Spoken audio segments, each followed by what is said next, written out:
ओम शांति। आज साकार महावाक्य 30/1/2026। मधुर संतान माने सारा कल्प भितर यह ही हेउची सर्वोत्तम कल्याणकारी संगम जुग। यही समय तुम्हें पिला माने जुग रूपक साकारी द्वारा सतु प्रधान अर्थात मिठा हेउच। प्रश्न अनेक प्रकार प्रश्नर उत्पत्तिर कारण तथा से सबुर निवारण कौन?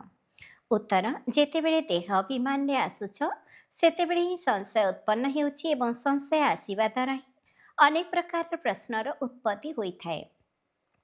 बाबा कहउछन्ति मु तुम मानकु जे कार्य देइछि जहाकि पतितरु पावन हुआ एवं अन्य मानकु मध्य कराओ। सर्वदा ही धंदारे व्यस्त रहिले सबु प्रश्न समाप्त होइजिब। धारणा पाई मुख्य सारांश जे पर्यंत जीवित अछ से पर्यंत ज्ञान अमृत पान करिबाकु हेब। निजर बुद्धिरूपी झुलाକୁ ज्ञान रत्न भरिबाकु हेब। संसार आसी कौनसी प्रश्न उठाइबार नाही। 2 नंबर जोग अग्नि द्वारा आत्मारूपी सीता को पावन करिबाकु हेब। कौनसी कथारे अधिक विस्तार को न जाई देही अभिमानी हेबार परिश्रम करिबाकु हेब। शांतिधाम एवं सुखधाम को मने पकाइबाकु हेब। वरदान सर्वदा ज्ञानर मनन द्वारा मगन अवस्थार सागर रे बुड़ी रहिबार अनुभव करुथिबा अनुभवी मुराद हुआ। अनुभव को बढ़ाइबार आधार हिला मनन शक्ति। मनन करुथिबा आत्मा स्वतः ही मगन अवस्था रही थाए एवं मगन अवस्था जोग लगाइबा पई पड़ी न थाए किंतु निरंतर जोग लागी रही थाए। मेहनत करने को पड़ी न थाए। तेबे मगन अर्थ है स्नेहर सागर रे एकाकार होई जिबा जहाँकि कहीं अलगा करि परिबे नाही।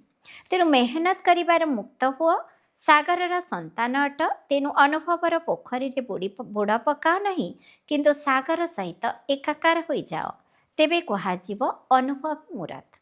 स्लोगान ज्ञान स्वरूप आत्मा तांको कहाजिब जहाँकर प्रतिटी संकल्प प्रतिटी मुहूर्त समर्थ अटे।